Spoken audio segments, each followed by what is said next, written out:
My Lord, I am Advocate K.V. Vinod Kumar, counsel representing the appellant Hiral P. Harsora in the case Hiral P. Harsora and others versus Kusum Narottam Das Harsora and others. May I have the permission of the Honorable Court to present the facts of the case? Thank you, my Lord. My Lord, this appeal arises from the decision of the Honorable High Court of Mumbai. It raises an important question regarding the constitutional validity of Section 2Q of the Protection of Women from Domestic Violence Act 2005. The cause of action arises when Srimati Kusum Narottam Das Harsora and her mother Pushpa filed a complaint before the Honorable Metropolitan Magistrate Court of Mumbai under Section 2A of the Protection of Women from Domestic Violence Act 2005, read with Section 2Q of the same Act.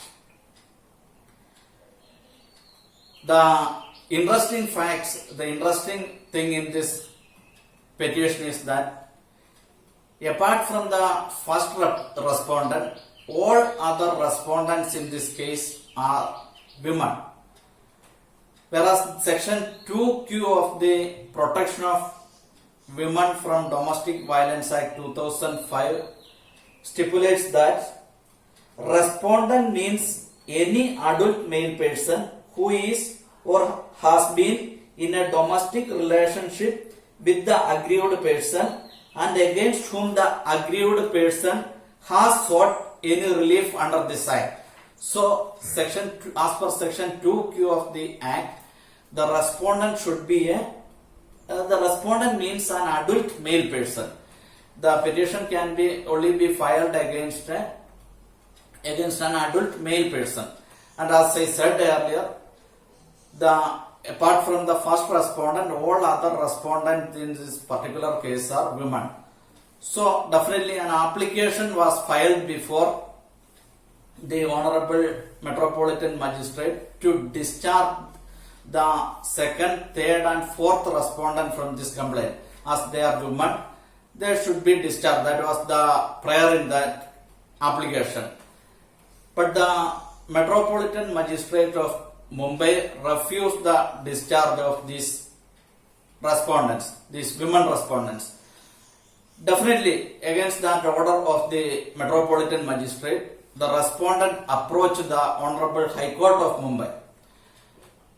The Honorable High Court of Mumbai, on a literal construction of Section 2Q of the Protection of Women from Domestic Violence Act 2005, the Honorable Court discharged all the three respondents. That means respondent 2, 3 and 4 were discharged from the complaint as per the literal construction of Section 2Q of the Domestic Violence Act.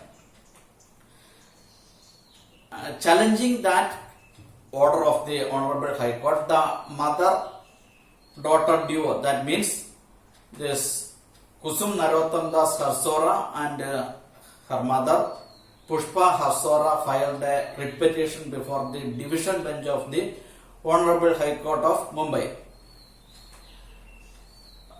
challenging the decision of the same court which discharged the women respondents in this case. While considering the complaint, the Honorable High Court of Mumbai held the provision of respondent in Section 2Q of the Domestic Violence Act is not to be read in isolation but has to be read along with the definitions of aggrieved person, domestic relationship and shared household in section in clauses A, F and S of Section 2 of the Domestic Violence Act. And the court held that as per this provision, on construal of these provisions together, A complaint can also be filed against a relative of the son or brother including wife of the son, wife of the brother, and sisters of the male respondent. In other words, the complaint against the daughter-in-law, daughters or sisters would be maintainable under the provisions of the Domestic Violence Act, where they are co-respondents in a complaint against an adult male person. In this complaint, the first respondent is an adult male person, and 2, 3 and 4 are co-respondents. As they are co-respondents, a complaint can definitely be maintainable. That was the decision of Bombay High Court. And then made one more thing. It must of course be held that a complaint under the DV Act would not be maintainable against daughter-in-law, sister-in-law or sisters of the complainant if no complaint is filed against an adult male person of the family. At the same time, the court held that if a complaint is filed only against the woman respondent, that will not be maintainable. This complaint is maintainable only because they are co-respondent in the case. The first respondent in this case is an adult male person, and the correspondents are women. As they are correspondents, the impleading them in this complaint is this repetition. This Domestic Violence Act complaint is maintainable. That was the decision of the Honorable High Court in this case, and the present appeal before the Honorable Supreme Court arises questioning the impugned order of the Honorable High Court of Mumbai in this case. My Lord, now may I have the permission of the Honorable Court to present the jurisdiction of the case? Thank you, my Lord. The Supreme Court of India has jurisdiction in the above subject matter under Article 136 of the Constitution of India. Article 136 of the Constitution of India vests the apex court of the country with a special power to grant special leave to appeal against any judgment, order or decree in any matter of course passed or made by any court in the territory of India. May I commence with the statement of issues if the Honorable Court is satisfied with the facts and jurisdiction of the case? Much obliged, my Lord. My Lord, the main issues in this case are the following. The first and foremost issue is the constitutional validity of Section 2Q of the Protection of Women from Domestic Violence Act 2005. Whether Section 2Q is constitutionally valid or not. That is the first and the foremost issue in this case. And the second issue is whether the respondent as defined in Section 2Q of the Protection of Women from Domestic Violence Act 2005 only mean an adult male person. That is the second question. And regarding the third and the final issue, whether the proviso of a section can be read into the main enacting part or it can be read into the main section. That's the third issue in this case. My Lord, the issue of domestic violence is undoubtedly a human rights issue, and it is happening in all nooks and corners of our country, and several women are subject to it. That are all facts. The phenomenon of domestic violence is rampant and prevalent in many parts of our country. In order to curb the situation, the Parliament has included Section 498A in IPC. It's a criminal provision, and as per Section 498A of IPC, the offenders are punished in cruelty or violence against women. But of course, there was a lacuna in civil law regarding this matter of domestic violence, and in order to fill that lacuna, the Parliament has enacted the Protection of Women from Domestic Violence Act 2005. And my Lord, in Section 2Q of the above mentioned Act, the respondent is defined in that section. The respondent as defined in Section 2Q of the Protection of Women Against Domestic Violence Act 2005 Act only means an adult person. My lord, the enactment is very clear, it is crystal clear, and there is no ambiguity at all in that enactment. The enactment very clearly says that the respondent in this case means only an adult male person. My lord, in section 2Q, it is clearly mentioned that a respondent means any adult male person who is or has been in a domestic relationship with the aggrieved person and against whom the aggrieved person has sought any relief.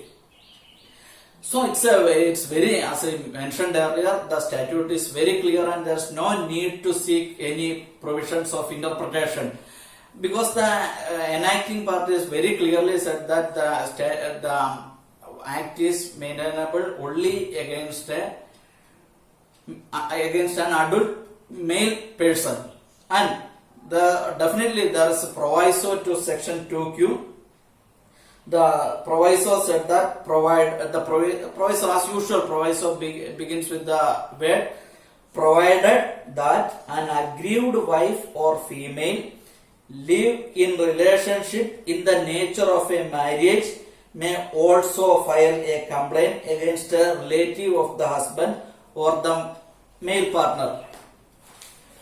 My lord, that's what the proviso to section 2Q of the Protection of Women from Domestic Violence Act 2005 says. But unfortunately, the High Court in the impugned order has not read down the proviso to section 2Q, but has in fact read the proviso into the main enacting part. That was a mistake made by the Honorable High Court of Mumbai. They have read the proviso into the main section. As my lord is well aware, reading a proviso into the main section or into the main enacting part is highly impermissible in law. So that's the historical mistake made by the Honorable High Court of Mumbai. And my lord, the Protection of Women from Domestic Violence Act 2005, as you know, is a penal statute and should be strictly construed in the event of any ambiguity. If there arise any ambiguity or unclarity, as the act is a penal statute, it should be construed strictly. That is what the rules of interpretation says. But unfortunately, in this case, there is no relevance for that point, because in this case, there is no ambiguity in the statute. The statute very clearly defined what is who will be a respondent, and it clearly mentioned that an adult male person can be the respondent.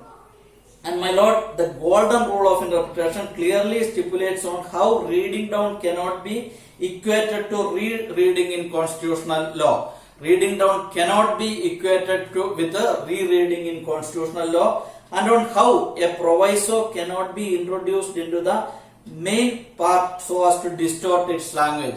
A proviso cannot be read with the main enactment because it distorts its language. So the golden rule of interpretation is also very clear against the reading, and it clearly demarcates the reading and rereading, and also against the evil of reading a clause or reading a proviso into the main clause. That's the next thing. And definitely, my lord, even though a statute may lead to some hardship when it is strictly construed, when a statute is strictly construed, it may lead to some hardship. But my lord, when a statute is strictly interpreted, it may lead into some hardships. But that would not necessarily render the provision unconstitutional, nor in the process of interpretation can a court mend or bend the provision in the face of the main language used. So, even though there may arise some hardship when a statute is strictly construed, that will not make a statute unconstitutional. That is another important thing, my lord.